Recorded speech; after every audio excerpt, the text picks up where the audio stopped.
Welcome to the Stars in the Making with the mission to inspire and frame the future. The star is Coach Dave, one of the legendary coaches of our time. From Mount Vernon, New York to the world stage, his journey is a testament to passion, dedication, and relentless pursuit of greatness. Having worked with champions, title fighters across MMA, BKFC, and rising stars, he embodies the true spirit of combat sports. On this episode with Stars in the Making, Coach Dave, he emphasizes that boxing is more than just a sport. It's a powerful tool to overcome life challenges. No matter how strong you are, mastering techniques is crucial. The discipline, resilience, and the philosophy learned in the ring can help us navigate any difficult situation in life. Ladies and gentlemen, let's welcome the star, Coach Dave.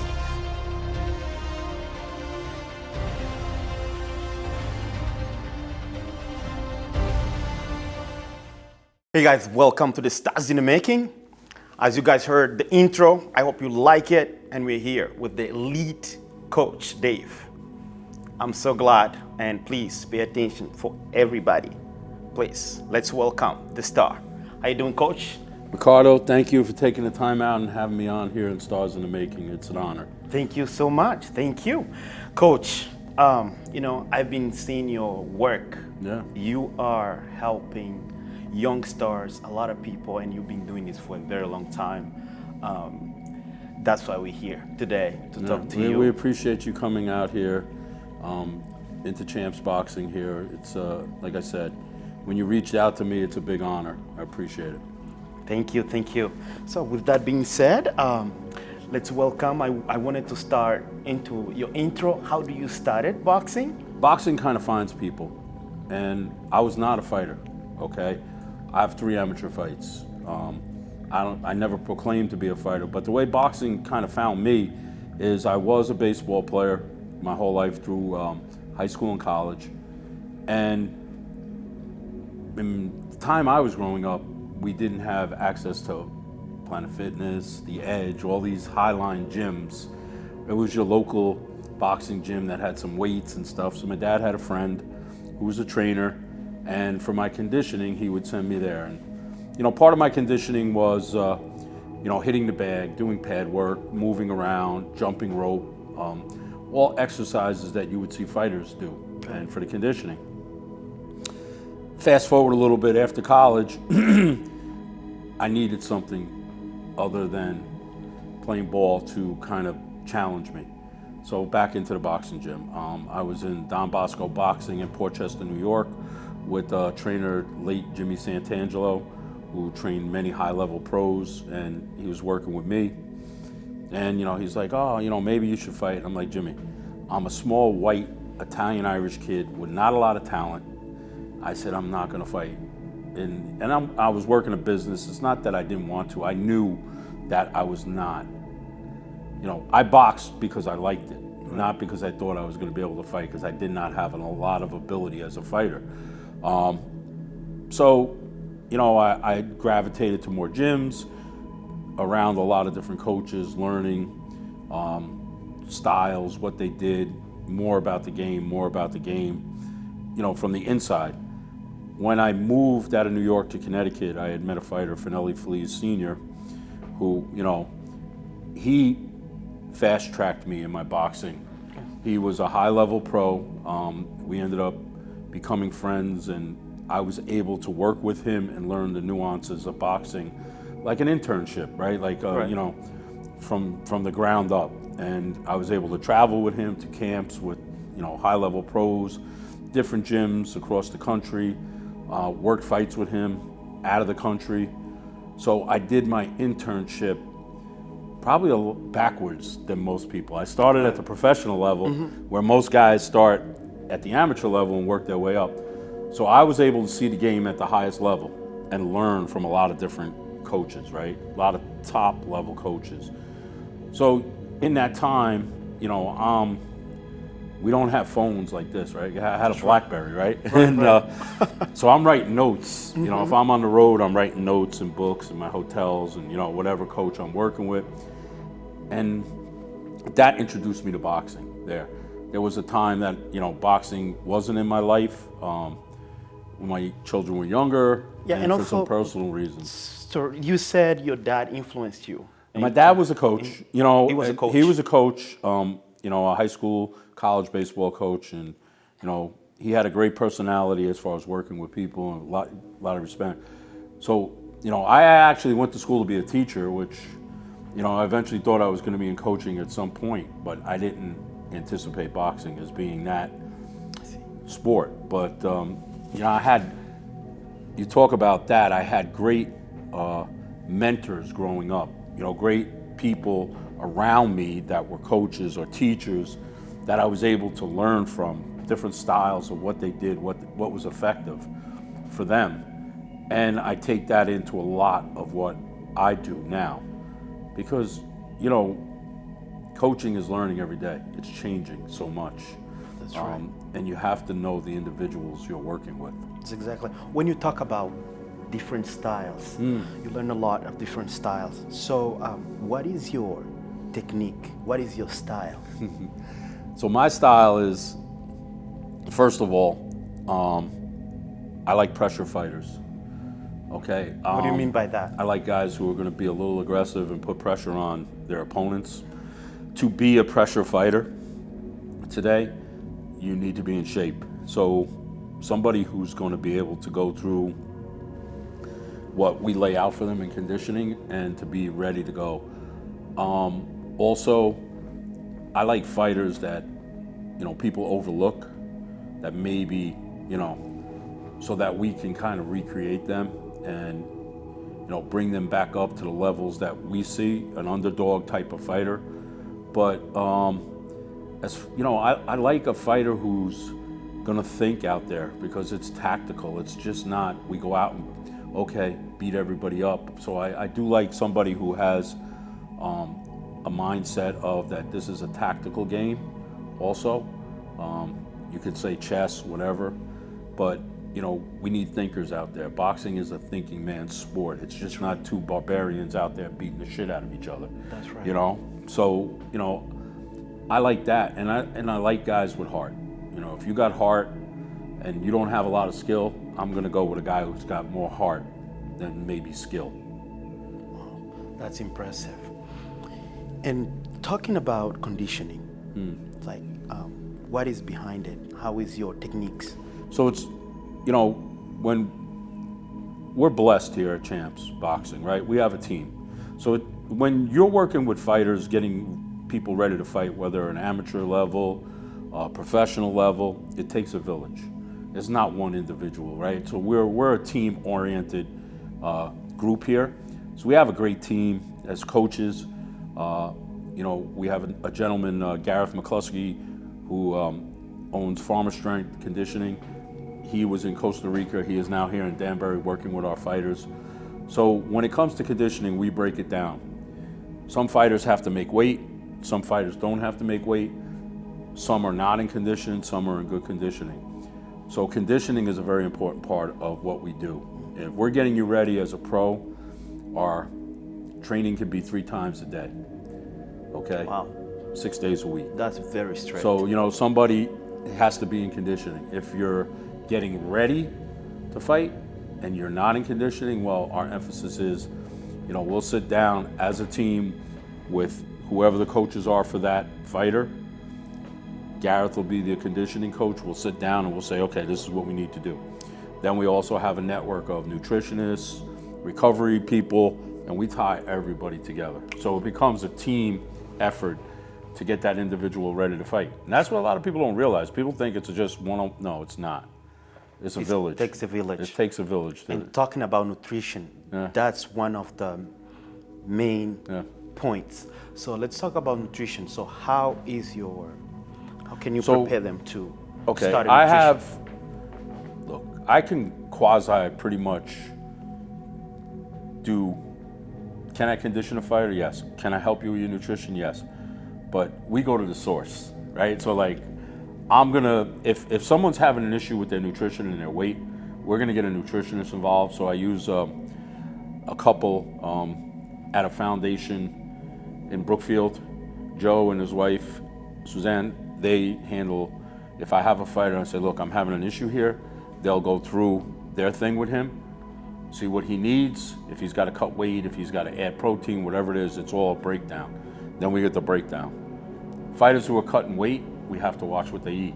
They have to watch what they eat. That's right. So we're monitoring them on a regular basis. Okay, so like, you're getting weekly weighed in, what are you eating, where you gotta be? Because if a fighter gets on the scale and he's overweight, it costs him money. It costs him money, right, per pound. Bigger the fight, more money you lose. Could be hundreds of thousands of dollars here, right? So, it's important. Your nutrition and your recovery are important as a fighter right now. And today's day and age, with our technology, what we have, what we know scientifically, medicine-wise, it's right there for you. It's just a matter of how do we get it implemented, create the process, and follow the procedure. That's where it comes now. But yes, it's all tied in. Nutrition is important. You can't be, look, we're human beings, right, Ricardo? We're gonna go out and have a slice of pizza. You're gonna have ice cream or whatever your food is that you like, your go-to food, right? Not saying don't do that, but when you're training, you have to be conscious of what you're putting in your body. Because your body, as a fighter, is your moneymaker. That's your business. That's if you're a right. professional fighter, your body is your business. So what, you put shitty gas in the car's not gonna run. That's exactly right. That's exactly right. And talking about it, there is one component that's really important as well. Let's talk about how do you prepare mentally. I think the mental is something very strong. If you are not there, that's huge. So how do you prepare fighters?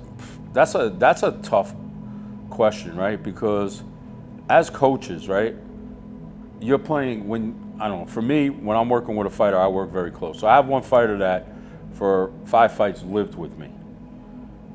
And a few of my fighters have stayed because it's easier, but when you're with a fighter so many hours a day, you pick up their little ways of doing things and how they are and everything. So you could kind of gauge where they're at mentally. Are they strong? Are they insecure? Is there anxiety? What? So you got to play a fine line there. Sometimes you got to know when to kick them in the ass and when to hug them. So like you can't beat them down every day. You can't run them into the ground, especially if you're getting a fighter ready for a fight and it's a pretty big fight. You're talking 8 to 10 weeks minimum with that fighter. Wow.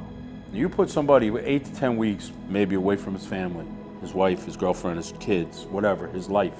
You take away pretty much everything, and he just focuses on training. For 8 weeks? For 8 weeks. Wow. And there's a lot of ups and downs in those 8 weeks, right? There's highs and lows. There are days they don't want to train. There are days they want to train. They break down in their body. They're human beings, but right? They gotta do it. Right. So you have to find a way, a fine line to maneuver through that.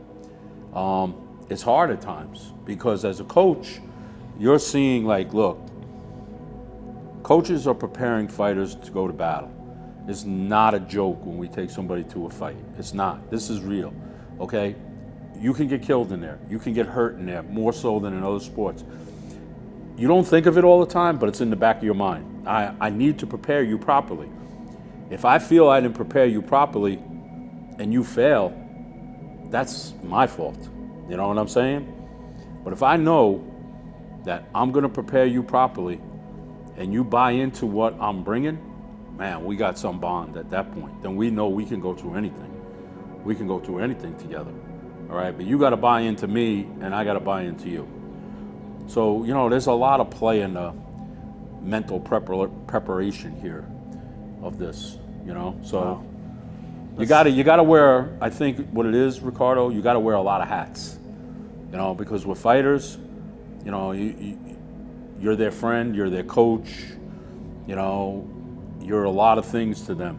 When you say you're a friend, you can't be there. 100%. What I mean is your friend is that you're a friend to them, is that, in the sense of, I'm your friend. I'm gonna think of what's best for you also. But you're not my friend as I'm preparing you to get ready for a fight, if you know what I mean. I got to do my job. I mean, we could be friends, but you know what? You have your job to do. I have my job to do. That's exactly right. We have to do our jobs, putting friendship aside. Because when you're in the ring, that's you are there alone. Yeah. You got to be really ready for anything. 100%. And you know what? You got to, for fighters, like anything else, for any other athletes, you have to build them up to the sense that, mentally, they know they're ready. They can see success. You put them in situations throughout the camp. Well, you know what? You're working with this guy, man. You're working with this guy. The fight's going to be easy by the time we get there, because you're working with guys that are better than what we're going to fight. That's right. So it all plays a game mentally with you. True. And coach, there is something that's also very important, I think, and there is too many questions as I was coming. I was preparing too many questions, but one thing that dawned on me is how do you prepare fighters to deal with loss? I think this is not just in the ring, but it's in life. Okay. Losses, you're right. Losses are a reality. Okay, right now, there's only 2 undefeated fighters. Floyd Mayweather and Rocky Marciano, the only undefeated fighters in boxing history right now. Okay? A loss to me in your early years is a learning experience. You have to go through the losses to progress, I think. Not a lot. I'm not saying you gotta lose. When I mean losses, it might be a loss in a fight. It might be feeling comfortable losing in everything. Yeah, it might be a loss in, a couple of rounds in sparring, or we didn't have a good training session. But losses, look, you have to look as an individual. We all go through losses, right, in life, right? Work, family, death, whatever it is, right? Some people don't deal with loss very well. They just crumble. Some people bounce back up. Some people will just take the loss and keep going where they're going and never do. So with a fighter, we have to say, look, why? Number one, what happened? Let's look at it, and let's look at it objectively right now. Was it lack of preparation? Was it not being in shape? Was it our opponent was just better than us that night? Was it we did not follow the plan? There's a reason why we lose, right? So now, if you could look at it objectively and say, okay, we didn't follow the plan. Okay, he was just better than me that night. I say this in boxing, right? We might win a fight, but it looks like we lost. We might actually were losing a fight that we won. So you have to look at it objectively. That's very deep. You have to look at it objectively, and you got to be honest to yourself, right? As a coach, right? Because look, we have so many factors today: the media, social media, right? You look at some of the biggest fights. Oh, this guy lost the fight. No, he really won the fight. No, he didn't fight the fight. You got judges. As a fighter and a coach, you look back and you know. If you're objective and you're honest with yourself, and you say, man, we lost that fight. Okay, we lost that fight. We got lucky. Even though you won. Yeah, we lost that fight. And, we lucky we walked out of there with a win. Or we won that fight, but we got a loss. So I look at it like this, right? We got to be objective and say, okay, we take it as a learning experience. We go back to the drawing board and say, what do we got to do next? You know what I mean? And some losses are not bad losses, right? Because if you take a certain fight, say you take a fight early in your career that you're really not expected to win against a top contender, right? And you go in there and you put a great performance on, but you lose the fight. You really didn't lose that fight in a sense, because now fans, people in the sport look at you and say, man, that Ricardo went in there and went in with the world champ, looked great. Man, he can fight. Now different opportunities come. Okay, so, some losses we don't like to lose, but they're not all bad. But basically, if we're losing, we need to go back objectively and look why we lost and get better from it. If we're not getting better, then we're not making progress. And that goes with everything else, right? That's right. If you're not doing your job good every day, right? If you don't decide to say, okay, I didn't do this good, but I need to be better next time, there's progression. But if you stay here, there's no progression. That's the same thing in fighting in sports. Oh, that's a great answer of that. Coach, now we're getting out of this professional fighting. Yeah. Let's jump into just a regular person in general. And I know you have girls here and boys at the same time. Right. You're pretty much very diverse and right here in your gym. Yeah. So let's talk about it a little bit more, how important techniques are in just the everyday. So what you're seeing today in boxing gyms across the country, and we're blessed here again, like I said, at Champs Boxing. We have a big program as far as youth programs, female, sport training, everything. We're seeing a lot of young kids and a lot of women coming into these sports today. At the kid level, there's a lot of bullying going on in school systems now. So we see parents coming in here, and that's a lot that I hear about right now. And it's like, my son or my daughter's being bullied. I want them to be able to defend themselves. I want them to be able to. So the first thing when I sit and I talk to a parent or an individual, say, look, we're going to teach you to defend yourself, but we're not teaching you to fight. There's two different things. Don't come in here and expect to be taught. And what I mean to fight outside of this gym. Okay? You're going to be able to defend yourself and take care of yourself in situations. So for women, we get a lot of women, they want to come in for conditioning. Some want to fight, some have had issues, whatever the case may be. For a woman, like when I treat a woman, I'm like, look, you're not getting ready to fight. We're going to train you for conditioning, but we're also going to train you, God forbid, you're in a situation that you can throw your hands and confidently take care of yourself. And I think to tie that in with the younger kids today, that's a big part of our society now, because not only with women, we see women that are in abusive relationships, kids, like I said, being bullied socially, on the social media, and in school, because bullying has taken a whole different level today. Whereas when I grew up, you got bullied, or there was a bully, it was usually on the playground, and you went and you fought, and that's huge. That was it. Today, the bullying is a whole different level. And I think, to tie that in from bullying to boxing holds people accountable. This is, when you sign up your son, your daughter, or a fighter, you have to be accountable. We're not teaching you like everybody gets a trophy when they come in here. I was looking up on social media, I think I lost this video.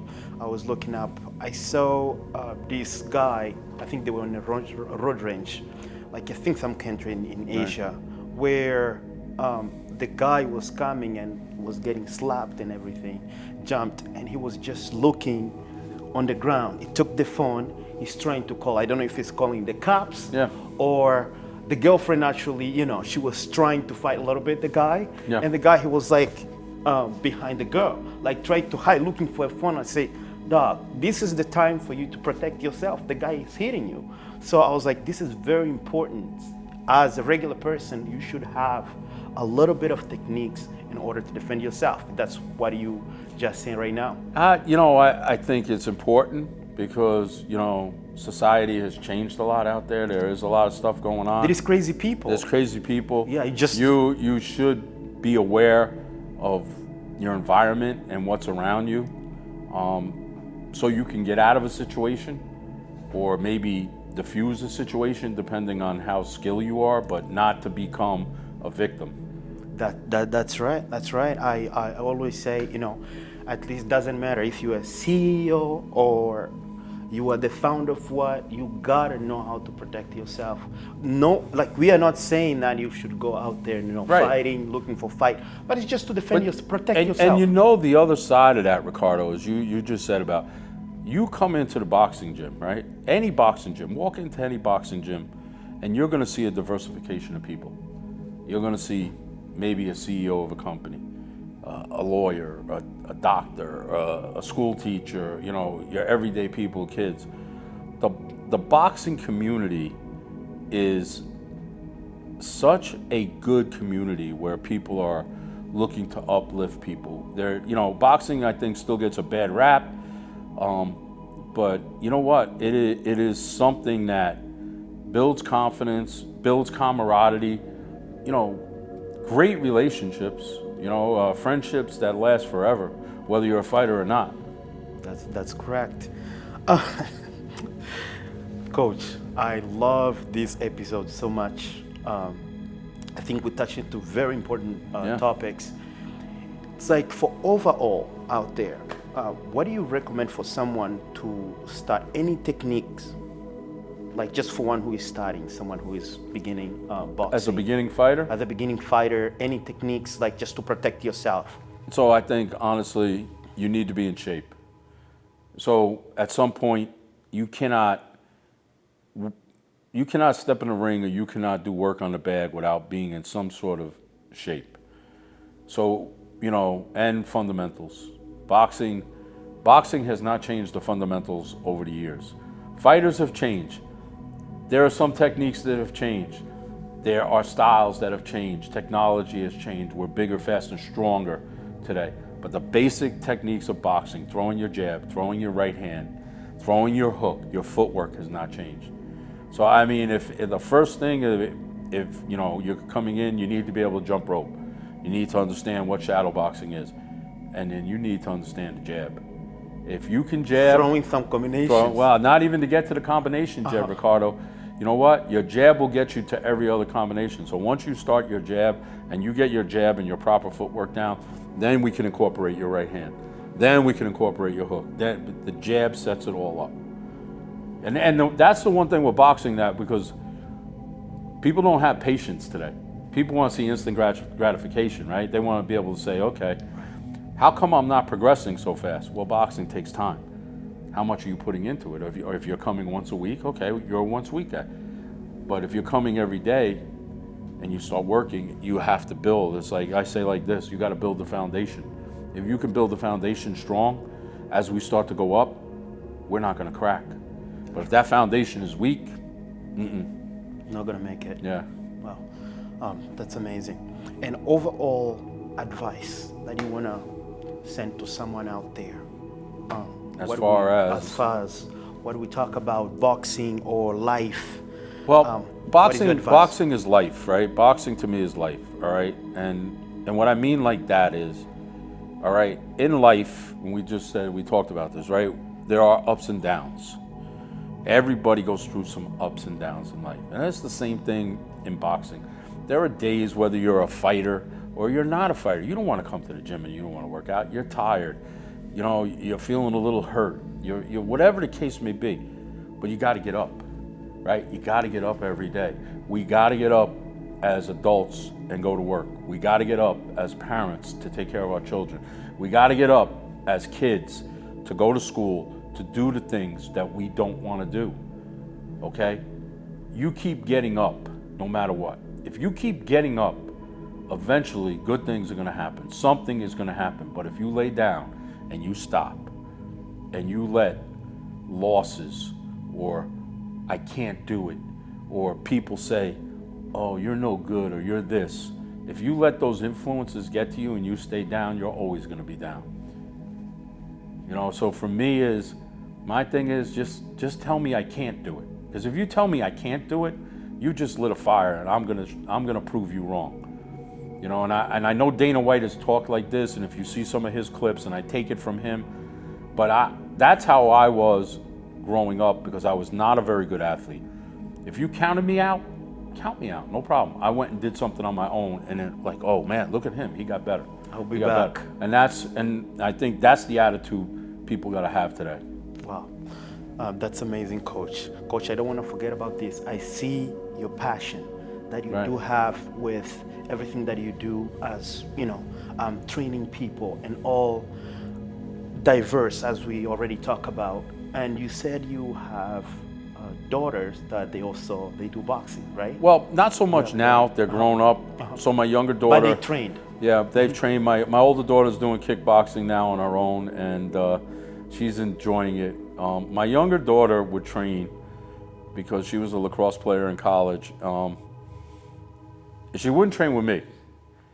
It's a funny story because, you know, that dad coach thing, but I'm like, listen, I'm not your dad, I'm your coach, and I would push her. So actually, she coached with, she worked with Coach Benny Little here, but yeah, my younger one, Brianna, she could throw her hands a little bit, you know, and still, but I think it's important for, you know, young kids to try it, to understand that training in a boxing gym, whether you're going to compete or not, is competitive, and it's going to push you to places that you didn't think you could be.